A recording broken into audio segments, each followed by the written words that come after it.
तो दोस्तों आज की वीडियो के अंदर हम बात करने वाले हैं साउथ सुपरस्टार रजनीकांत की लेटेस्ट मूवी कूली के बारे में। ये कूली मूवी इंडिया के अंदर 14 अगस्त को रिलीज हुई है और इस मूवी के हाइलाइट्स ये हैं कि सबसे पहले तो ये रजनीकांत की मूवी है और इसके साथ ही इस मूवी के जो डायरेक्टर है उनका नाम है लोकेश कनगराज। वही लोकेश कनगराज जो कि इससे पहले कैथी और विक्रम जैसी कई सारी मास्टरपीस मूवीज दे चुके हैं, लेकिन अब इन्होंने रजनीकांत के साथ मिलकर कूली मूवी बनाई है। और अगर हम इस कूली मूवी की स्टोरी की बात करें तो इस मूवी के अंदर देवा नाम का एक कूली अपने दोस्त की मर्डर मिस्ट्री को सॉल्व करने निकलता है, लेकिन अपने दोस्त की मर्डर मिस्ट्री को सॉल्व करने के दौरान देवा के सामने कैसे कैसे चैलेंजेस आते हैं और देवा अपने दोस्त के कातिल के बारे में जान भी पाता है या नहीं, ये सारी चीजें हमें मूवी की स्टोरी में पता लगेंगी। सो इसीलिए आज आप इस वीडियो को पूरा एंड तक देखिए, क्योंकि आज की वीडियो में मैं आपको कूली मूवी की पूरी स्टोरी डिटेल से बताने वाला हूँ। सो इसी बात पे जल्दी से वीडियो को लाइक कर दीजिए और कमेंट्स के अंदर कूली लिख दीजिए ताकि मुझे भी ये पता चले कि आपको वीडियो और मूवी की स्टोरी पसंद आ रही है। बाकी चलिए अब हम बिना किसी देरी के इस कमाल की वीडियो को स्टार्ट करते हैं।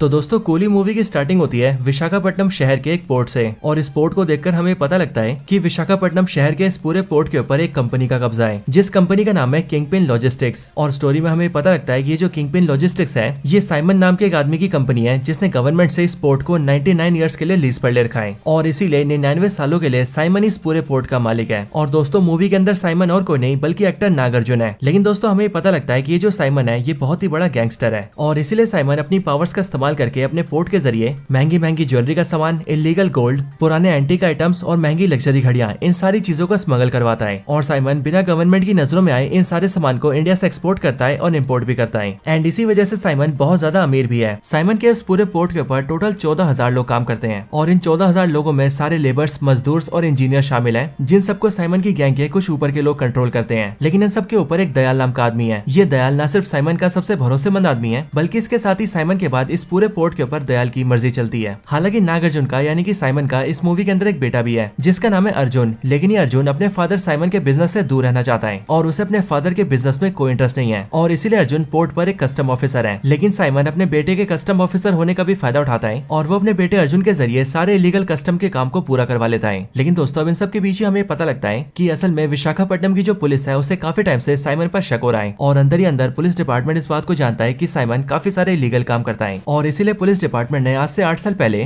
दिलीप नाम के एक कांस्टेबल को साइमन के पोर्ट पर भेजा था और वो भी एक अंडरकवर स्पाई बनाकर, ताकि वो वहां जाकर पोर्ट की सारी खबर निकाले और साइमन के सारे इलीगल कामों के बारे में पुलिस डिपार्टमेंट को बता दें। लेकिन 8 साल पहले जब पुलिस डिपार्टमेंट ने दिलीप को वहां पर भेजा तब दिलीप नाम के उस कांस्टेबल ने 1 साल तक तो अपना काम किया और सारी जानकारी पुलिस को लाकर दी, लेकिन फिर 1 साल बाद ही दिलीप गायब हो गया और उसके पुलिस डिपार्टमेंट से सारे कनेक्शन टूट गए। और फिर उसके बाद से पुलिस डिपार्टमेंट ने जितने भी पुलिस ऑफिसर्स को वहां पर स्पाई बनाकर भेजा वो सब बारी बारी करके साइमन के पोर्ट पर मरने लगे और उनमें से कोई भी स्पाई वापस नहीं आया। अब दोस्तों इसके बाद ही हम प्रेजेंट टाइम को देखते हैं, जहाँ पर हम ये जानते हैं कि अब तक ये सारी कहानी पुलिस डिपार्टमेंट के कुछ सीनियर ऑफिसर्स को एक पुलिस का स्पाई बता रहा होता है और ये वाला स्पाई भी बिल्कुल वैसा ही स्पाई होता है जिसे पोर्ट पर भेजा गया था और इसीलिए ये स्पाई यहाँ पर अपने पुलिस सीनियर्स को ही बताता है कि वो अब तक साइमन के पोर्ट के बारे में यही सारी जानकारी इकट्ठा कर पाया है। लेकिन रही बात उससे पहले के सारे पुलिस स्पाई की, तो उनकी मौत के बारे में वो नहीं जानता है, ना ही वो उस बारे में पता लगा पाया है। लेकिन उसका ये मानना है कि उन सारे स्पाई को दयाल ने मारा होगा, वही दयाल जो कि साइमन का सबसे खास आदमी है और साइमन के न होने पर वही पोर्ट संभालता है। अब दोस्तों इसके बाद हम ये देखते हैं कि उस पुलिस स्पाई को फिर से उसके पोर्ट पर भेज दिया जाता है ताकि वो इसके आगे और दूसरी खबर ला सके। लेकिन इतने में हम ये जानते हैं कि दयाल को उस पुलिस ऑफिसर के बारे में पता लग जाता है कि वो उसके पोर्ट के ऊपर एक स्पाई बनकर आया है और इसीलिए दयाल उस पुलिस स्पाई को सबके सामने मार देता है। और फिर इसीलिए दोस्तों यहीं पर ही हमें पता लगता है कि दयाल कितना ज्यादा खतरनाक आदमी है एंड वो साइमन के इलीगल काम के लिए क्या क्या कर सकता है। लेकिन अब इसके बाद ये सीन शिफ्ट होता है और हम विशाखापट्टनम से सीधा चेन्नई शहर को देखते हैं और इसी चेन्नई शहर के अंदर एंट्री होती है हमारी मूवी के मेन हीरो यानी कि रजनीकांत की, जिनका इस मूवी के अंदर नाम है देवराज, जिसे प्यार से सब लोग देवा कहते हैं। चेन्नई शहर के अंदर हम ये देखते हैं कि देवराज यानी कि देवा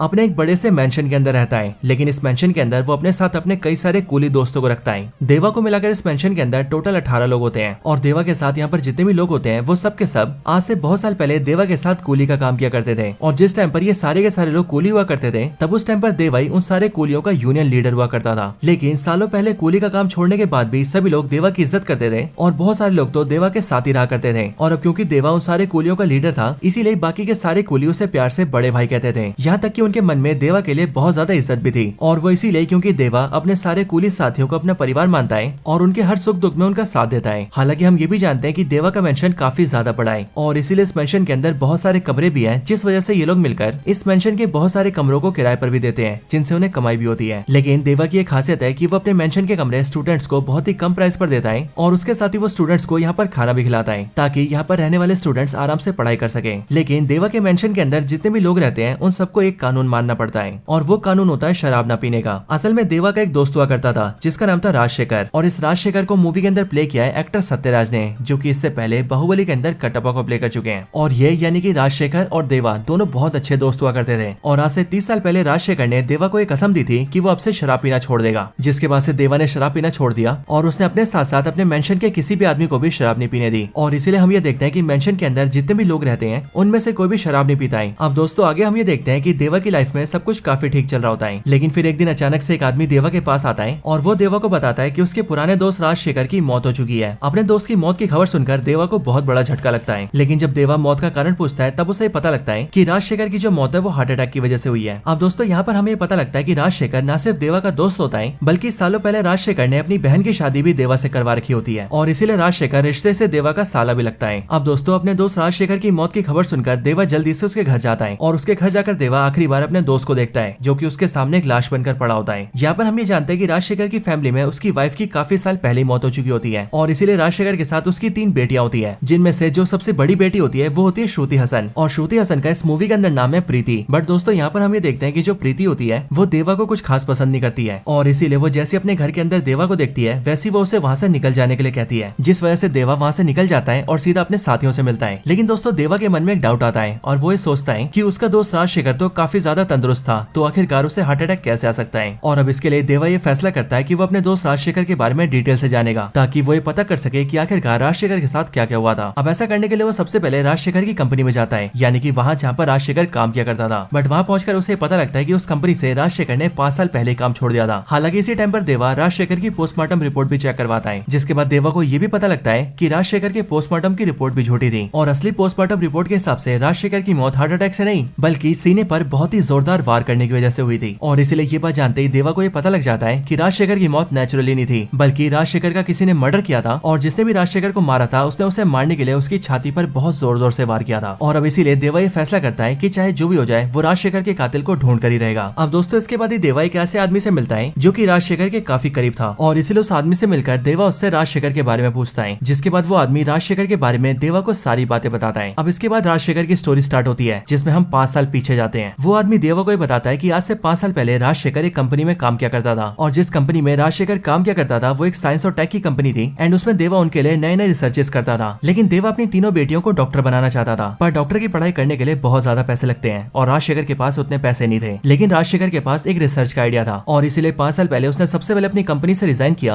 और वो अपने रिसर्च के काम पर लग गया। और जिस चीज के ऊपर राजशेखर काम कर रहा था वो चीज असल में एक मोबाइल क्रीमेटर थी। अब दोस्तों मैं आपको बता दूं कि ये मोबाइल क्रीमेटर बेसिकली एक ऐसा छोटा डिवाइस होता है जिस पर अगर आप किसी भी पक्षी या फिर जानवर को रखते हैं तो फिर इस मशीन से निकलने वाली बहुत तेज करंट उस जानवर की पूरी बॉडी को कुछ ही सेकंड्स के अंदर ऐश बना देती है, यानी कि राख, और वो भी बिना कोई पोल्यूशन किए। हालांकि उस क्रीमेटर मशीन को पूरा करने के लिए राजशेखर को कई सारे इलीगल सामान की जरूरत थी, और इसीलिए उसने कस्टम ऑफिसर के जरिए विदेश से उस इलीगल सामान को मंगवाया, एंड फिर उन सारे सामान की मदद से उसने अपने मशीन को तैयार कर लिया। अब राजशेखर बेसिकली अपने उस क्रीमेटर मशीन को सरकार से अप्रूव करवाना चाहता था, और वो ये चाहता था कि सरकार इस मशीन का इस्तेमाल करे और जो भी जानवर या पक्षी मर जाए उन सबको इस मशीन के जरिए राख बना दे। क्योंकि दोस्तों ये बात हम सभी जानते हैं कि अगर हम किसी का भी नॉर्मल तरीके से क्रीमेशन करते हैं तो फिर उससे एनवायरमेंट के अंदर बहुत ज्यादा पॉल्यूशन होता है, लेकिन राजशेखर के इस मशीन के जरिए उस पॉल्यूशन से बचा जा सकता है। अब राजशेखर को ये भरोसा था कि सरकार इस मशीन को अप्रूव कर देगी, जिसके बाद इस मशीन के पेटेंट के बदले में राजशेखर को जो भी पैसे मिलेंगे उन पैसों से वो अपनी बेटियों को डॉक्टरी की पढ़ाई करवा पाएगा। लेकिन दोस्तों हम ये देखते हैं कि जब राजशेखर की इस मशीन का इंस्पेक्शन होता है तब गवर्नमेंट ऑफिशियल्स राजशेखर के इस मशीन को अप्रूव करने से मना कर देते हैं, और बेसिकली वो लोग राजशेखर से ये कहते हैं कि राजशेखर की बनाई हुई मशीन तो काफी बढ़िया है, लेकिन इस मशीन से जितने अच्छे काम हो सकते हैं उतने ही बुरे काम भी हो सकते हैं। और वो इसीलिए क्योंकि अगर ऐसी मशीन कल को किसी गलत हाथ में पड़ गई तो फिर वो गलत सोच वाला इंसान इस मशीन के जरिए बहुत सारे लोगों की भी जान ले सकता है। और अब क्योंकि इस मशीन के जरिए हम किसी को भी कुछ ही सेकंड्स में राख बना सकते हैं, इसीलिए जिन भी इंसानों को इस मशीन के जरिए मारा जाएगा उनकी ना तो पहचान हो पाएगी और ना ही ये पता लग पाएगा कि आखिरकार वो इंसान गए कहाँ। और इसलिए ये तर्क देकर राजशेखर के इस मशीन को अप्रूव नहीं किया जाता। अब स्टोरी में आगे राजशेखर का वो साथी देवा को बताता है कि राजशेखर के उस उस क्रीमेटर मशीन के रिजेक्ट होने के बाद राजशेखर काफी ज्यादा टूट गया और फिर इसीलिए अपनी बेटियों को पालने के लिए उसे जो काम मिला वो काम करने लगा। लेकिन ये सब सिर्फ तब तक चला जब तक इस बारे में साइमन को पता नहीं चल गया। अब दोस्तों इसके बाद हम स्टोरी में साइमन को देखते हैं, जहाँ पर हम ये जानते हैं कि साइमन के लीगल कामों की वजह से उसके बहुत सारे दुश्मन होते हैं और इसीलिए एक बार बहुत सारे लोग मिलकर साइमन पर जानलेवा अटैक करते हैं। लेकिन साइमन अपने साथियों के साथ मिलकर उन सारे लोगों को जान से मार देता है। लेकिन पता नहीं कैसे उन सारी किलिंग के बारे में पुलिस को पता लग जाता है और इसीलिए पुलिस डिपार्टमेंट के अंदर साइमन के जो भी खबरी होते हैं वो साइमन को बताते हैं कि साइमन को कुछ भी करके उन सारी डेड बॉडीज को डिस्पोज करना होगा, क्योंकि अगर वो डेड बॉडीज पुलिस को इन्वेस्टिगेशन में मिल गई तो फिर साइमन को कोई नहीं बचा सकता है। अब इस बारे में साइमन काफी ज्यादा परेशान होता है, लेकिन फिर उसी टाइम पर उसके पास उसका बेटा आता है और साइमन का बेटा अर्जुन उसे राजशेखर की मशीन के बारे में बताता है। अब दोस्तों आपको याद होगा कि मैंने आपको बताया था कि राजशेखर को अपनी मशीन को बनाने के लिए काफी सारे इलीगल सामान को इम्पोर्ट करना पड़ा था और उन सारे इलीगल सामान को इम्पोर्ट करने में उसकी मदद एक कस्टम ऑफिसर ने की थी। लेकिन वो कस्टम ऑफिसर और कोई नहीं बल्कि साइमन का बेटा अर्जुन ही था और इसलिए यहाँ पर अर्जुन अपने फादर साइमन से कहता है कि मैंने राजशेखर नाम के एक आदमी की इलीगल सामान लाने में मदद की थी और उसकी मदद से उसने एक ऐसे क्रीमेटर मशीन को डेवलप किया है जिस मशीन की मदद से हम किसी को भी राख बना सकते हैं। अब ये बात सुनते ही साइमन जल्दी से राजशेखर के पास जाता है और वो वहाँ कर राजशेखर से उस मशीन को चलाने के लिए कहता है। लेकिन राजशेखर साइमन की बात नहीं मानता और वो साइमन से कहता है कि वो साइमन के किसी भी गलत काम में उसका साथ नहीं देगा। बट ये बात सुनकर साइमन राजशेखर के सामने उसकी तीनों बेटियों को जान से मारने की धमकी देता है और इसीलिए अपनी बेटियों की जान बचाने के लिए राजशेखर को मजबूरी में साइमन के लिए काम करना पड़ता है और अपनी बनाई हुई मशीन का इस्तेमाल साइमन के लिए करना पड़ता है। हालांकि राजशेखर के इस काम के बारे में उसके सिर्फ बड़ी बेटी प्रीति को पता होता है और इसीलिए राजशेखर प्रीति के साथ मिलकर अपने मशीन को चलाता है और वो साइमन के द्वारा मारे गए सारी डेड बॉडीज को डिस्पोज कर देता है, जिसके बाद वो सारी की सारी डेड बॉडीज राख बन जाती है। अब इस काम के बदले में साइमन राजशेखर को काफी सारे पैसे देता है, लेकिन वो राजशेखर के इस काम से इतना ज्यादा खुश हो जाता है कि वो राजशेखर से कंटिन्यूसली ये काम करवाने लगता है और आगे उसके पास जो भी डेड बॉडीज आती है उन सबको भी वो राजशेखर के मशीन के जरिए खाक बना देता है। अब राजशेखर की इतनी कहानी सुनने के बाद ही देवा को ये समझ में आ जाता है कि राजशेखर की बड़ी बेटी प्रीति उसके काम में उसका साथ दिया करती थी, इसीलिए हो ना हो अब राजशेखर के मरने के बाद साइमन के लोग प्रीति को लेने आएंगे, क्योंकि राजशेखर के बाद अब प्रीति है जो कि मशीन चलाना जानती है। एंड अब इसलिए देवा जल्दी से प्रीति के पास जाता है, लेकिन वहाँ पहुंचकर वो ये देखता है कि वहाँ पर साइमन के गुंडे पहले से ही वहाँ पर पहुंच चुके हैं और फिर इसीलिए देवा पहले तो प्रीति को उन गुंडों से बचाता है, उन गुंडों को बीट करता है एंड फिर वो उन गुंडों से कहता है कि वो खुद भी मशीन चलाना जानता है और इसलिए अगर वो लोग चाहे तो उसे अपने साथ ले जा सकते हैं। जिसके बाद हम ये देखते हैं कि देवा और प्रीति दोनों ही साइमन के आदमियों के साथ जाते हैं, जिसके बाद वो सारे आदमी उन दोनों को दयाल के पास ले जाते हैं। अब दयाल जैसी इस बात को जानता है वैसी वो देवा और प्रीति को अपने साथ ले जाता है और वो उन दोनों को मशीन के पास लाकर उसे एक्टिवेट करने के लिए कहता है, ताकि जो डेड बॉडीज उनके पास पड़ी होती है वो उन सबको खाक बना सके। अब यहाँ पर प्रीति अपने फादर की इस मशीन को चलाना जानती थी और इसीलिए वो यहाँ पर देवा को ये मशीन चलाना सिखाती है, जिसके बाद वो दोनों मिलकर इस मशीन के जरिए सारी डेड बॉडीज को ऐश बना देते हैं। इसके साथ ही ये सब देखकर दयाल को भी ये बिलीव हो जाता है कि देवा को भी ये मशीन चलानी आती है। अब दोस्तों देवा इस बात को जान चुका था कि उसका दोस्त राजशेखर साइमन के लिए काम करता था और जाहिर है कि साइमन को राजशेखर से बहुत ज्यादा फायदा था, इसलिए जाहिर सी बात है कि राजशेखर को ना तो साइमन खुद मारेगा और ना ही अपने आदमियों से मरवाएगा, इसलिए हो ना हो राजशेखर को मारने वाला कोई और ही है। लेकिन वो आदमी कौन हो सकता है इस बारे में जानने के लिए देवा साइमन के ग्रुप में आ जाता है और साइमन के पोर्ट पर क्रीमेटर मशीन को चलाने का काम करने लगता है। अब दोस्तों इन सब के बीच ही हम साइमन को देखते हैं, जो कि असल में दिलीप नाम के उस पुलिस कांस्टेबल स्पाई के बारे में जान जाता है, जिसे आज से 8 साल पहले पुलिस डिपार्टमेंट ने उसके पोर्ट पर स्पाई करने के लिए भेजा था। और दोस्तों यहाँ पर हम ये जानते हैं कि वो पुलिस का स्पाई यानी कि दिलीप और कोई नहीं बल्कि दयाल है, वही दयाल जो कि साइमन का सबसे खास आदमी बना पड़ा था। लेकिन आज साइमन दयाल के बारे में सब कुछ जान चुका था और इसीलिए साइमन सीधा अपने पोर्ट पर आता है और वो दयाल पर हमला कर देता है और वो एक हथौड़े से दयाल को पीट कर उसकी जान ले लेता है। लेकिन अब इसके बाद ही साइमन देवा और प्रीति को बुलाता है, जिसके बाद जब देवा साइमन के सामने आता है तब साइमन उसे देखकर कहता है कि क्या अब राजशेखर के बाद वही उसके लिए मशीन ऑपरेट कर रहा है, जिस पर देवा उसे हाँ बोलता है। लेकिन दोस्तों यहाँ पर साइमन देवा को ध्यान से देखने लगता है और फिर उसके बाद वो देवा से कहता है कि उसने देवा को पहले भी कहीं पर देखा हुआ है। लेकिन इस बात को सुनकर देवा मना करता है एंड वो साइमन से कहता है कि वो उससे पहली बार मिल रहा है और फिर इसलिए ये बात सुनकर साइमन बात को नजरअंदाज करता है एंड वो देवा को सीधा दयाल की डेड बॉडी दिखाता है। जिसके बाद वो देवा से कहता है कि वो इस दयाल की बॉडी को ले जाकर शहर में जो कमिश्नर का ऑफिस है उसके बगल वाले शमशान घाट में दफना दे। और साइमन ऐसा इसलिए करवाना चाहता है ताकि पुलिस डिपार्टमेंट दयाल की बॉडी देखे और पुलिस को पता लगे कि अब अगर उन्होंने किसी को भी स्पाई बनाकर उसके पोर्ट पर भेजा तो साइमन उस अगले पुलिस वाले का भी यही हाल करेगा। और दोस्तों इस काम को सौंपने के साथ ही साइमन देवा से ये भी कहता है कि अगर देवा साइमन का एक काम करता है और वो दयाल को गाड़ देता है तो फिर साइमन भी देवा के लिए एक बहुत बड़ा काम करेगा। अब इस बात को सुनने के बाद ही देवा और प्रीति दोनों मिलकर दयाल की बॉडी को सीधा गाड़ी में डालते हैं और उसे लेकर सीधा कमिश्नर ऑफिस के बगल के शमशान घाट में जाते हैं एंड वहां जाकर दयाल की बॉडी को गाड़ देते हैं। लेकिन दोस्तों वो लोग जैसे दयाल को गाड़ते हैं वैसे कुछ सेकंड्स के बाद ही दयाल मिट्टी से बाहर आ जाता है। ये देखकर देवा भी हैरान हो जाता है कि आखिरकार मरा हुआ इंसान जिंदा कैसे हो सकता है। लेकिन यहाँ पर प्रीति देवा को ये बताती है कि एक्चुअली में दयाल के साथ जो भी हुआ है वो काफी ज्यादा रेयर केस है, लेकिन ऐसा पहले भी कई बार हो चुका है। असल में अगर किसी इंसान को बहुत जोर जोर से मारा जाए तो उसकी सांसें रुक सकती है और बाकियों को ऐसा लग सकता है कि वो इंसान मर चुका है, लेकिन फिर अचानक से कुछ टाइम बाद ही उसकी सांसें फिर से चलने लगती है, जिस वजह से उसकी जान वापस आ जाती है। और बिल्कुल यही केस इस टाइम पर दयाल के साथ हुआ है। लेकिन एक बार कब्र से बाहर आने के बाद ही जो दयाल होता है वो सीधा देवा के पैर पकड़ लेता है एंड वो देवा से कहता है कि वो उसे ना मारे क्योंकि वो असल में एक पुलिस का आदमी है जो कि खुद साइमन के ऊपर स्पाई करके उसे पुलिस के हाथों पकड़वाना चाहता है। इसके साथ ही वो देवा से ये भी कहता है कि उसके छोटे छोटे बच्चे भी हैं और इसलिए अगर वो मर गया तो उसके बच्चे भूखे मर जाएंगे। अब इन बातों को सुनकर देवा को दयाल पर दया आ जाती है और इसलिए वो दयाल को वहाँ से भागने देता है। लेकिन अब क्योंकि दयाल बहुत ही बुरी हालत में होता है इसलिए प्रीति भी उसके साथ जाती है और वो उसे ट्रेन के जरिए हैदराबाद छोड़ने जाती है। इधर देवा जल्दी से साइमन के पास वापस जाता है और वो साइमन से कहता है कि उसने दयाल की डेड बॉडी को गाड़ दिया है। ये बात सुनकर साइमन काफी खुश होता है और इसलिए वो देवा को एक वीडियो दिखाता है। अब असल में दोस्तों ये वीडियो एक सीसीटीवी फुटेज होती है, लेकिन इसी सीसीटीवी फुटेज में देवा ये देखता है कि जिस दयाल की अभी वो मदद करके आ रहा है उसी दयाल ने उसके दोस्त राजशेखर को बांध कर मारा था। वो वीडियो में देखता है कि दयाल ने उसके दोस्त राजशेखर की हाथ बांधी है और उसकी छाती पर जोर जोर से घूंसे मारे, जिसके बाद उन हमलों की वजह से राजशेखर की मौत हो गई। अब दोस्तों इस वीडियो को देखने के बाद देवा को बहुत ज्यादा गुस्सा आता है और वो ये सोचने लगता है कि जिस दयाल ने उसके खास दोस्त की जान ली उसने उसी दयाल को जिंदा छोड़ दिया और उसे भागने में मदद भी की। लेकिन दोस्तों अब इसी दौरान देवा को फोन आता है और जब देवा फोन उठाता है तब उसे पता लगता है कि फोन के सामने और कोई नहीं बल्कि दयाल है। और दयाल को देखकर हमें पता लगता है कि जिस ट्रेन से दयाल और प्रीति गए थे दयाल ने उसी ट्रेन के लोको पायलट को जान से मार दिया है और अब वो ट्रेन को अपनी मर्जी से चला रहा है एंड वो उसे वहीं पर रोकेगा जहाँ उसे रोकने का मन करेगा। इसके साथ ही वो प्रीति को भी अपने कब्जे में कर लेता है एंड इसीलिए वो फोन पर हंसते हुए देवा से कहता है कि मैंने तुम्हें बड़ी आसानी से बेवकूफ बना दिया। हालांकि यहाँ फोन पर ही देवा दयाल से पूछता है कि आखिरकार उसने उसके दोस्त राजशेखर को क्यों मारा। लेकिन दोस्तों हम ये देखते हैं कि दयाल उसकी बात का जवाब नहीं देता है एंड वो देवा से कहता है कि अब उसके दोस्त राजशेखर की बेटी उसके कब्जे में है और इसीलिए अगर देवा प्रीति की जान सही सलामत चाहता है तो फिर उसे वही करना होगा जो वो करवाना चाहता है, क्योंकि अगर देवा ने ऐसा नहीं किया तो वो न सिर्फ प्रीति को जान से मार देगा बल्कि वो साइमन को फोन करके ये भी बता देगा कि वो जिंदा है और उसे जिंदा छोड़कर विशाखापट्टनम से भगाने वाला देवा ही है। और ये बात जैसी वो साइमन को बताता है वैसे ही साइमन खुद ही देवा को जान से मार देगा। इसीलिए दयाल देवा से कहता है कि उसकी और उसकी ये दोस्त की बेटी प्रीति की दोनों की जान उसके कब्जे में है, इसलिए देवा को उसकी बात माननी पड़ेगी। अब देवा को अपनी जान की तो कोई परवाह नहीं होती है, लेकिन अब क्योंकि उसे राजशेखर की बेटी प्रीति की जान की चिंता होती है इसीलिए वो दयाल की बात के लिए हाँ कर देता है और वो उसका काम करने के लिए राजी हो जाता है। अब दोस्तों यहाँ पर एक बात मैं आपके सामने क्लियर कर देना चाहता हूँ और वो बात यह है कि इस मूवी की स्टोरी में काफी सारे फ्लॉज हैं और उन्हीं में से स्टोरी का एक फ्लॉ ये भी है कि आखिरकार दयाल ने राजशेखर को क्यों जान से मारा। लेकिन हाँ, अगर आप में से किसी ने मूवी देखी है और उसे समझ में आया है कि आखिरकार दयाल ने राजशेखर को क्यों मारा था तो आप ये बात कमेंट्स के अंदर जरूर शेयर करना, क्योंकि दोस्तों अगर मैं मूवी की बात करूँ तो मूवी के अंदर तो कहीं भी इस बात का कोई आंसर नहीं है। हालांकि दोस्तों अगर मैं अपने ओपिनियन की बात करूँ तो जहाँ तक मुझे लगता है कि दयाल ने राजशेखर को इसीलिए मारा होगा क्योंकि शायद से राजशेखर दयाल की सच्चाई जान गया होगा और मे बी राजशेखर को ये पता लग गया होगा कि दयाल साइमन के लिए वफादार नहीं है और शायद वो इस बात को साइमन को बताने भी वाला था एंड इसलिए हो सकता है कि दयाल ने राजशेखर को जान से मार दिया हो ताकि वो उसके बारे में किसी को कुछ ना बता पाए। अब दोस्तों मूवी की स्टोरी पर वापस आए तो यहाँ पर हम ये देखते हैं कि दयाल देवा से अपना काम करवाने लगता है क्योंकि जाहिर है कि साइमन के डर की वजह से अब दयाल बाहर नहीं आ सकता है और इसलिए दयाल को जिन भी आदमियों से कुछ लेना होता है वो उन्हें देवा के जरिए लेता है और वो देवा के हाथों वो सामान रिसीव करके उन सारे सामान को अपने अड्डे पर छोड़वाता है जिस अड्डे के बारे में वो देवा को बताता है और साथ ही साथ उस जगह के लॉक को खोलने के लिए वो देवा को एक चाबी भी दिलवाता है। और दोस्तों जब देवा दयाल के उस अड्डे पर जाता है तब हम भी ये देखते हैं कि वहाँ पर बहुत सारा कैश होता है, बहुत सारी ज्वेलरी और गोल्ड होता है और साथ ही साथ वहाँ पर बहुत सारे डॉक्यूमेंट्स भी रखे होते हैं। इसके साथ ही दयाल उस अड्डे में देवा के हाथों 2 पासपोर्ट भी लाता है और दोस्तों इन सारी चीजों को देखकर हमें ये बात क्लियर हो जाती है कि जो दयाल है उसे आज से 8 साल पहले पुलिस डिपार्टमेंट ने एक स्पाई बनाकर पोर्ट पर भेजा था ताकि वो साइमन की जासूसी करके उसके बारे में पुलिस को बता सके और वहाँ जाकर दयाल ने साइमन का भरोसा भी जीता एंड उसका खास आदमी भी बन गया। साथ ही साथ पुलिस डिपार्टमेंट के कहे अनुसार उसने 1 साल तक पुलिस के लिए प्रॉपर काम किया। लेकिन दोस्तों उसके बाद दयाल के मन में लालच आ गया और फिर इसीलिए उसने पुलिस के लिए खबरी का काम करना छोड़ दिया और वो साइमन के पोर्ट पर अपने भरोसे और अपने पावर का इस्तेमाल करके वहाँ पर धीरे धीरे करके कैश, ज्वेलरी और बाकी सारा सामान चोरी करने लगा और उसने वो सारा सामान अपने अड्डे पर भर लिया, उसी अड्डे पर जहाँ पर हमने अभी देवा को देखा है। लेकिन अब इन सबके साथ ही उसने अपने लिए 2 फेक पासपोर्ट भी बनवा लिए हैं, इसलिए अब शायद से दयाल का यही इरादा है कि अब वो इन सारे सामान को लेकर चुपके से गायब हो जाए और इंडिया छोड़कर किसी और देश जाकर रहने लगे। लेकिन दोस्तों अब इन सबके साथ ही दूसरी तरफ हम ये देखते हैं कि जो साइमन का बेटा था यानी कि अर्जुन, वो अपने पोर्ट पर काम करने वाली एक दूसरी लड़की से प्यार करने लगता है। लेकिन अब क्योंकि अर्जुन को अपने फादर साइमन से काफी डर लगता है इसलिए वो उस लड़की के बारे में अपने फादर साइमन को नहीं बताता, पर साथ ही वो ये फैसला करता है कि वो इस बारे में सीधा देवा से बात करेगा क्योंकि अर्जुन को ऐसा लगता है कि उसका फादर साइमन देवा की रिस्पेक्ट करता है और इसीलिए हो ना हो अगर देवा उसकी तरफ से बात करेगा तो शायद से साइमन उसके रिश्ते के लिए हाँ बोल देगा। अब ऐसा करने के लिए अर्जुन सीधा देवा के पास जाता है एंड वो उसे अपने बारे में बताता है। इसके साथ ही हम ये भी जानते हैं कि इस टाइम पर अर्जुन का फादर साइमन विदेश में है और वो जिन क्रिमिनल के सिंडिकेट से जुड़ा हुआ है वो उनकी मीटिंग में गया हुआ है और दोस्तों इस सिंडिकेट के अंदर वो सारे क्रिमिनल्स हैं जो कि सब मिलकर स्मगलिंग का काम करते हैं और देखा जाए तो साइमन भी इन सबके साथ मिलकर ही काम करता है। लेकिन असल में इन सबके सिंडिकेट का एक हेड है जिसका नाम है दाहा और उस दाहा के सिंडिकेट के सारे मेंबर्स रिस्पेक्ट करते हैं और अब वही दाहा साइमन से मिलने भी आ रहा है। हालांकि दोस्तों ये सिंडिकेट का लीडर दाहा कौन है ये हम सबको मूवी में आगे पता लगेगा। बाकी दोस्तों इधर इंडिया में हम ये देखते हैं कि दयाल देवा को फोन करता है एंड वो उससे कहता है कि वो साइमन के बेटे अर्जुन को जान से मार दे। लेकिन दोस्तों देवा ऐसा करने से मना करता है और वो दयाल से कहता है कि साइमन का बेटा अर्जुन बहुत ही शरीफ है और उसका इन सबसे कोई लेना देना नहीं है। लेकिन ये बात सुनकर दयाल देवा पर जोर बनाता है एंड वो उससे कहता है कि अगर उसने अर्जुन को नहीं मारा तो फिर वो प्रीति को मार देगा। अब हालांकि दोस्तों इन सब के बाद भी देवा अर्जुन को नहीं मारता और अर्जुन जिस लड़की से प्यार करता है देवा उसे उसके साथ भगा देता है। लेकिन दोस्तों इसके कुछ टाइम बाद ही दयाल देवा को फोन करता है एंड वो उसे वीडियो कॉलिंग करके कहता है कि वो उसके दोस्त की बेटी प्रीति को जान से मार देगा क्योंकि देवा ने उसके कहने पर अर्जुन को नहीं मारा है। लेकिन दोस्तों इसी टाइम पर हम ये देखते हैं कि देवा काफी कॉन्फिडेंट होता है और वो उसी वीडियो कॉल पर दयाल को अर्जुन और उसकी गर्लफ्रेंड दिखाता है। बट देवा ने इस टाइम पर अर्जुन की गर्लफ्रेंड को बांध कर रखा होता है। लेकिन दोस्तों वीडियो कॉल पर जैसे दयाल अर्जुन की गर्लफ्रेंड को बंधा हुआ देखता है वैसे वो बहुत ज्यादा डर जाता है। लेकिन फिर इसके बाद ही देवा उसके बारे में बताता है और वो दयाल से कहता है कि मैं जानता हूँ कि अर्जुन की जो गर्लफ्रेंड है वो और कोई नहीं बल्कि तेरी बीवी है और ये भी तेरी तरह अंडर कवर होकर काम कर रही है एंड तूने ही इसे अर्जुन से प्यार का ड्रामा करने के लिए कहा था। लेकिन अब तेरी ये बीवी मेरे हाथों पकड़ी जा चुकी है और इसीलिए तू जल्दी से प्रीति को छोड़ दे वरना ये मारी जाएगी। अब अपनी पत्नी को बचाने के लिए दयाल जल्दी से प्रीति को छोड़ देता है जिसके बाद प्रीति वहाँ से भाग जाती है और रास्ते में उसे देवा के लोग उठा लेते हैं एंड उसे अपनी गाड़ी में सेफली देवा के पास लाने लगते हैं। इधर देवा भी प्रीति को रिसीव करने के लिए निकल जाता है। लेकिन देवा जैसे यहाँ से निकलता है वैसे हम ये देखते हैं कि दयाल की जो बीवी होती है जिसे देवा ने बांध दिया होता है वो अर्जुन के सामने रोने लगती है। हालांकि अर्जुन के सामने उसका भांडा तो फूट गया होता है लेकिन कहीं ना कहीं अर्जुन उससे प्यार करने लगा था और इसलिए दयाल की बीवी अर्जुन के सामने रो धो के ये कहती है कि मैं दयाल से प्यार नहीं करती, दयाल ने मुझसे ये सब जबरदस्ती करवाया था, मैं तो तुमसे प्यार करती हूँ। और दोस्तों ये सारी बातें सुनकर अर्जुन पिघल जाता है और वो दयाल की वाइफ को फ्री कर देता है। लेकिन फ्री होने के बाद ही दयाल की वाइफ अर्जुन को बीट कर देती है और उसे ले जाकर एक गाड़ी में बांध देती है। इसके बाद दयाल की वाइफ जल्दी से दयाल को फोन करती है एंड वो उससे कहती है कि मैं आजाद हो चुकी हूँ। जिसके बाद दयाल जैसे इस बात को सुनता है वैसे वो जल्दी से प्रीति का पीछा करता है और उसे पकड़ने की कोशिश करता है। इसके साथ ही दयाल की जो वाइफ होती है वो भी प्रीति के पीछे लग जाती है और वो भी प्रीति को ढूंढने लगती है। जिसके बाद दोस्तों दयाल रास्ते में प्रीति को पकड़ लेता है और उस टाइम पर प्रीति के साथ देवा के जितने भी लोग होते हैं दयाल उन सबको मार देता है। लेकिन प्रीति उन सबसे बचकर एक ट्रेन में घुस जाती है। अब दोस्तों इस टाइम पर प्रीति को याद आता है कि एक बार उसके फादर राजशेखर ने उससे कहा था कि अगर लाइफ में जब भी तुम्हें कोई बहुत बड़ी प्रॉब्लम आए और तुम्हारी जान पर खतरा आए तो मैं तुम्हें एक नंबर देता हूँ और तुम्हें उस टाइम पर उस नंबर पर फोन करना होगा और तुम्हें कहना होगा कूली नंबर 5821। अब दोस्तों इसी टाइम पर स्टोरी के साथ ही हमें ये भी पता लगता है कि असल में ये कूली नंबर यानी कि कूली नंबर 5821 और किसी का नहीं बल्कि देवा का नंबर है। इसके साथ ही स्टोरी के जरिए हमें ये भी पता लगता है कि राजशेखर के जिस करीबी आदमी ने देवा को उसके बारे में बताया था उसने देवा को ये भी बताया था कि वो जानता है कि देवा राजशेखर की बहन का पति भी था। लेकिन देवा ने अपनी पूरे परिवार को छोड़ दिया था। बट देवा के जाने के बाद देवा को एक बेटी हुई थी। लेकिन दोस्तों एक हादसे में देवा की वाइफ और राजशेखर की वाइफ दोनों की वाइफ मारी गई थी और फिर इसीलिए उसके बाद से राजशेखर ने अपनी दोनों बेटियों के साथ साथ देवा की बेटी को भी संभाला था। और इसीलिए दोस्तों राजशेखर की जो सबसे बड़ी बेटी है यानी कि प्रीति वो उसकी नहीं बल्कि देवा की बेटी है। और इसीलिए राजशेखर ने प्रीति से कहा था कि अगर उसे लाइफ में कभी भी कोई बहुत बड़ी दिक्कत हो तो वो एक नंबर पर फोन करके कूली नंबर 5821 बोले। और दोस्तों वो नंबर और किसी का नहीं बल्कि रजनीकांत का यानी कि देवा का ही था। साथ ही साथ राजशेखर का साथी देवा को स्टोरी में ये भी बताता है कि अगर कभी तुम्हारे फोन पर कोई फोन करे और वो तुमसे कूली नंबर 5821 कहे तो समझ जाना कि सामने वाला तुम्हारी औलाद है। अब दोस्तों प्रेजेंट टाइम में हम ये देखते हैं कि प्रीति बिल्कुल ऐसा ही करती है और वो नंबर पर डायल करके कूली नंबर 5821 कहती है। जिसके बाद ही देवा को भी पता चल जाता है कि प्रीति असल में उसी की बेटी है। अब हालांकि दोस्तों इन सब के बीच हम ये देखते हैं कि दयाल प्रीति को ढूंढने में फेल हो जाता है। लेकिन दयाल की जो वाइफ होती है वो प्रीति तक पहुंच जाती है। बट इन सब के बीच ही जो साइमन होता है उसे पता चल चुका होता है कि उसका बेटा अर्जुन लापता है। इसके साथ ही साइमन के साथी उसे ये बताते हैं कि उन सब ने साइमन के बेटे अर्जुन को आखिरी बार देवा के साथ देखा था। और अब इसीलिए दोस्तों साइमन अपने आदमी को भेजता है ताकि उसके आदमी देवा और उसके दोस्त राजशेखर की बेटी प्रीति दोनों को उठा सके। और इसीलिए यहाँ पर दयाल की वाइफ जैसी प्रीति को पकड़ती है वैसी साइमन के कई सारे आदमी वहाँ पर आते हैं और वो प्रीति एंड दयाल की वाइफ दोनों को कैप्चर करके साइमन के पासपोर्ट पर ले जाते हैं। लेकिन दोस्तों इन सब के बीच ही हम दयाल को देखते हैं जिसे उसकी वाइफ ने बता दिया था कि उसने अर्जुन को कौन सी गाड़ी में छुपाया है। और इसीलिए दयाल सीधा उसी गाड़ी के अंदर जाता है एंड वहाँ पहुंचकर वो सीधा साइमन को वीडियो कॉल करता है एंड वीडियो कॉल पर वो साइमन के सामने उसके बेटे को जान से मार देता है। और मारते हुए वो साइमन से ये कहता है कि ये सब कुछ वो देवा के कहने पर कर रहा है और देवा ने उसके बेटे को मारने के लिए कहा है। और यहाँ पर दयाल ये सब कुछ इसलिए करता है ताकि साइमन देवा को मार दे और इतने में दयाल अपनी वाइफ को लेकर देश छोड़कर भाग जाए। लेकिन दोस्तों साइमन वीडियो कॉल पर अपने बेटे को मरता हुआ देखकर बहुत ज्यादा बौखला जाता है और इसीलिए वो अपने बहुत सारे आदमी देवा को पकड़ने के लिए भेजता है ताकि उसके आदमी देवा को पकड़ के उसके पास पोर्ट पर ला सके। लेकिन दोस्तों जब साइमन के आदमी देवा मेंशन पहुंचते हैं और देवा को पकड़ने की कोशिश करते हैं तब देवा उन सबको बीट करने लगता है। लेकिन यहाँ पर देवा अकेला पड़ जाता है। लेकिन फिर देखते देखते वहाँ पर देवा के 18 और साथी आते हैं जिनमें से एक कालिशा भी होता है। और दोस्तों ये जो कालिशा है उसे प्ले किया है एक्टर उपेंद्र ने जो कि वैसे साउथ इंडस्ट्री के काफी फेमस एक्टर है। एंड इसलिए हम यहाँ पर ये देखते हैं कि ये सारी गोली मिलकर साइमन के सारे साथियों को मार देते हैं। और दोस्तों मूवी का ये फाइट सीन काफी गजब का सीन होता है। हालांकि दोस्तों इन सब के बाद ही देवा को ये पता लग जाता है कि इस टाइम पर उसकी बेटी प्रीति साइमन के साथ उसके पोर्ट पर है और इसीलिए वो जल्दी से अकेला उसे बचाने निकलता है एंड वो अपने साथियों को अपने पीछे से आने के लिए कहता है। इसके बाद सीन शिफ्ट होता है और हम सीधा साइमन को देखते हैं जिससे कि अपने सामने प्रीति और दयाल की वाइफ को बिठा रखा होता है। अब दोस्तों साइमन यहाँ पर दयाल की वाइफ के बारे में भी जान चुका था और इसीलिए वो यहाँ पर दयाल को वीडियो कॉल करता है एंड उसके सामने उसकी वाइफ को जान से मार देता है। इसके बाद वो देवा के आने का वेट करता है ताकि वो देवा के सामने उसकी बेटी को भी मार सके। अब दोस्तों अगले पल देवा साइमन के सामने आता है जिसे देखकर साइमन को बहुत ज्यादा गुस्सा आता है एंड वो देवा से कहता है कि वो जान चुका है कि उसके बेटे अर्जुन को मरवाने वाला देवा है। लेकिन इस बात पर देवा साइमन को ही बताता है कि उसके बेटे को ना तो उसने मारा है और ना ही मरवाया है और इसीलिए वो उसके दोस्त की बेटी प्रीति को जाने दे। अगर साइमन चाहे तो अपना गुस्सा निकालने के लिए उसे मार दे। लेकिन दोस्तों ये बात सुनकर साइमन देवा से कहता है कि तुझे देखकर मैं इतना तो समझ चुका हूँ कि तू कोई आम इंसान नहीं है और ना ही तू ये सब सिर्फ अपने दोस्त की बेटी के लिए कर रहा है, इसलिए तू मुझे ये बता कि आखिरकार तू है कौन और आखिरकार तू ये सब कर क्यों रहा है। अब दोस्तों इन सब के बाद ही देवा साइमन को अपनी स्टोरी बताता है। देवा की कहानी आज से 30 साल पहले शुरू होती है। आज से 30 साल पहले देवा एक कूली हुआ करता था और जब वो कूली का काम किया करता था उसी टाइम पर उसकी दोस्ती राजशेखर से हुई थी। राजशेखर बहुत अच्छा इंसान था और इसीलिए उन दोनों की दोस्ती काफी गहरी हो गई और वो यानी कि देवा, उसका दोस्त राजशेखर और उसके साथ के बहुत सारे कूली साथी एक साथ मिलकर एक इंपोर्ट एक्सपोर्ट कंपनी के लिए काम करते थे और उनका जो मालिक था वो उन्हें काम के ठीक ठाक पैसे देता था। लेकिन फिर एक दिन मालिक ने काम के लिए सारे कूलियों को विदेश भेजा और वहाँ पर उनसे कंटेनर उठवाए। हालांकि उसको और उसके साथी कूलियों को अब तक ये कुछ भी नहीं पता था कि उन कंटेनर्स के अंदर क्या होता है। लेकिन विदेश में उस दिन उन सबको ये पता लगा कि उन सभी कंटेनर्स के अंदर ड्रग का सप्लाई होता है और अब क्योंकि वहाँ विदेश में पुलिस की रेड पड़ी इसलिए वो सारे कूली पकड़े गए, जिसके बाद मालिक ने भी सारा का सारा ब्लेम कूलियों पर डाल दिया और ये कहा कि ये सारा स्मगल कूली कर रहे हैं। वहाँ पर टोटल 400 कूली फंसे थे और इसीलिए वहाँ की पुलिस ने हमें ऑप्शन दिया कि अगर हम 400 कूली में से कम 100 कूली भी इस जुर्म को अपना ले तो फिर उन 100 कूलियों के बदले में बाकी 300 को वापस इंडिया भेजा जा सकता है। अब ऐसा करने के लिए वो सारे कूली मान गए, जिसके बाद उन सारे कूलियों को चुना गया जिनके आगे पीछे रोने वाला कोई भी नहीं है और वो सारे 300 कूली जिनकी फैमिलीज है उन सबको वापस जाने के लिए कहा गया। लेकिन जो 100 कूली वहाँ पर रुक रहे थे उनके साथ मैं भी रुका, यानी कि देवा। पर मेरे दोस्त राजशेखर ने मुझे वहाँ से चलने के लिए कहा और उसने मुझसे कहा कि अगर वो यहाँ पर रुकता है तो वो मुझे यानी कि अपने दोस्त को और अपने परिवार को भूल जाए। मेरे सामने बहुत बड़ी दुविधा थी, मैं अपने कूली दोस्तों को चुनूं या फिर अपने परिवार को, पर आखिरकार मैंने अपने कूली साथियों को चुना और मैं वहीं पर रुक गया। लेकिन देवा के साथ जो 100 कूली वहाँ पर रुके थे उन सभी को उनकी कंपनी के मालिक ने मरवाने की कोशिश की और कई सारे कूलियों को उसने मार भी दिया। लेकिन फिर ये सब देखकर देवा यानी कि वो रुका नहीं और उसने उस सेठ को जान से मार दिया। और ये स्टोरी बताते बताते देवा साइमन से कहता है कि अपनी कंपनी के जिस मालिक को उसने जान से मारा वो और कोई नहीं बल्कि साइमन का फादर जेवियर था। अब दोस्तों इस बात को सुनकर साइमन शॉक हो जाता है और फिर यहीं से उसे ये बात याद आती है कि क्यों उसे पहले ऐसा लगता था कि उसने देवा को कहीं तो देखा हुआ है। असल में उसने देवा को तब देखा था जब वो काफी छोटा था और वो भी उस टाइम पर जिस टाइम पर देवा ने उसके फादर को मारा था। अब दोस्तों ये बात जानते ही साइमन गुस्से से देवा पर हमला करता है, जिसके रिस्पॉन्स में उन दोनों के बीच फाइट होती है और उस फाइट में देवा साइमन को जान से मार देता है। और इसी टाइम पर देवा की मदद के लिए उसके कुली साथी भी पहुंच जाते हैं। इसीलिए साइमन के मरने के बाद उसका जो इलीगल सामान पोर्ट पर होता है वो अपने साथियों की मदद से उन सबको भी ब्लास्ट करवा देता है। अब इसके बाद देवा अपने कुली साथी और प्रीति के साथ जब जा रहा होता है तभी रास्ते में उसे बहुत सारे आदमी घेर लेते हैं और वो सारे आदमी देवा और उसके साथ के लोगों को लेकर सीधे एक अनजान जगह पर जाते हैं। इसके साथ ही दोस्तों देवा और उसके साथियों के सामने एंट्री होती है दाहा की, वही दाहा जो कि साइमन के सिंडिकेट का लीडर है। एंड दोस्तों हम यहाँ पर ये देखते हैं कि ये दाहा और कोई नहीं बल्कि आमिर खान है। यहाँ पर दाहा को ये पता लगता है कि देवा ने साइमन को मारा है, उसके सिंडिकेट के मेंबर को, और इसीलिए दाहा सीधा अपने हाथ में एक तलवार उठाता है और वो देवा को मारने जाता है। लेकिन देवा के पास आते ही उसे कुछ याद आता है और वो पास्ट में एक स्टोरी को याद करता है। और दोस्तों स्टोरी में हम ये देखते हैं कि जिस टाइम पर देवा ने साइमन के फादर जेवियर को जान से मारा था उस टाइम पर वहाँ पर दाहा भी प्रेजेंट था। और वैसे तो उस टाइम पर दाहा का फादर भी एक गैंगस्टर था, लेकिन देवा को देखकर दाहा ने ये मान लिया था कि देवा उसके फादर से भी ज्यादा पावरफुल आदमी है और इसीलिए उस दिन से ही दाहा देवा की इज्जत करने लगा था। और आज 30 साल बाद प्रेजेंट टाइम में दाहा देवा को पहचान लेता है और फिर इसलिए दाहा देवा को अपनी गैंग को ज्वाइन करने के लिए कहता है ताकि वो दोनों साथ मिलकर काम कर सके। अब इसके बाद ही देवा सीधा दाहा के फादर के पास जाता है और उसे हाँ बोल देता है। लेकिन उसके साथ ही वो दाहा के फादर से ये भी बोलता है कि वो गैंग को ज्वाइन करने के लिए तो राजी है, लेकिन वो अभी भी यही बोलेगा कि अगर गैंग में उसके कुली साथियों को कुछ भी हुआ तो फिर उससे बुरा कोई भी नहीं होगा, क्योंकि अपने साथियों के लिए वो पहले भी खड़ा था और आज भी खड़ा है। हालांकि दोस्तों इसी टाइम पर हम दयाल को भी देखते हैं जिसे भी दाहा ने कैप्चर करवा लिया था और फिर इसलिए यहाँ पर देवा बहुत ज्यादा मिट्टी खुदवाता है एंड उसके अंदर दयाल को धक्का मार के उसे मिट्टी के नीचे दबा देता है ताकि दयाल की मौत हो जाए। और फिर इस तरह से देवा दयाल को मारकर उस अपने दोस्त राजशेखर की मौत का बदला लेता है। अब दोस्तों वैसे तो अब यहाँ पर इस सीन के बाद इस मूवी की स्टोरी खत्म हो जाती है, लेकिन दोस्तों यहाँ इस आखिरी सीन के अंदर भी मुझे काफी बड़ा फ्लो दिखता है और वो फ्लो होता है दाहा और देवा के मिलने वाला सीन। क्योंकि दाहा जैसी देवा के सामने आता है वैसी वो तलवार से उसे मारने वाला होता है, बट अचानक से दाहा को याद आ जाता है कि वो देवा को 30 साल पहले से जानता है और इसी वजह से वो देवा को जान से नहीं मारता। लेकिन दोस्तों अगर दाहा को ये बात याद नहीं आती फिर तो वो देवा को जान से मार देता और सिर्फ देवा नहीं बल्कि उसके सारे साथी भी मारे जाते, इवन उसकी बेटी प्रीति भी। और दोस्तों अगर आप ध्यान दे तो यहाँ पर एक और गड़बड़ी है एंड वो वाली गड़बड़ी ये है कि दाहा ने भी देवा को 30 साल पहले देखा था और साइमन ने भी देवा को 30 साल पहले देखा था, लेकिन दाहा ने देवा को एक ही बार में पहचान लिया और साइमन देवा को बार बार देखकर भी नहीं पहचान पाया। जबकि साइमन के नजरिए से तो देवा ने उसके फादर को जान से मारा था और इसीलिए साइमन को तो देवा को एक ही बार में पहचान लेना चाहिए था। बट दोस्तों मूवी के अंदर ऐसे बहुत सारे फ्लॉज हैं और इसीलिए इस मूवी के बारे में ओवरऑल मैं यही बोलूंगा कि ये एक डिसेंट मूवी है, क्योंकि ये मूवी ना तो मुझे बुरी लगी और ना ही ज्यादा अच्छी लगी। बाकी दोस्तों आपको ये मूवी कैसी लगी ये आप मुझे कमेंट्स में जरूर बताना और अगर आपको ये वाली वीडियो पसंद आई हो तो आप वीडियो को लाइक जरूर करना और कमेंट्स में अपना ओपिनियन जरूर देना। बाकी आप में से जिसने चैनल सब्सक्राइब नहीं किया वो जल्दी से चैनल को सब्सक्राइब कर लेना और सब्सक्राइब बटन के बगल वाले बेल आइकन को ऑल पर सेट कर लेना ताकि आप हमारे चैनल की सारी लेटेस्ट वीडियो सबसे पहले देख सकें। बाकी दोस्तों मैं मिलता हूँ आपसे ऐसी किसी और बेहतरीन वीडियो में, तब तक के लिए गुड बाय।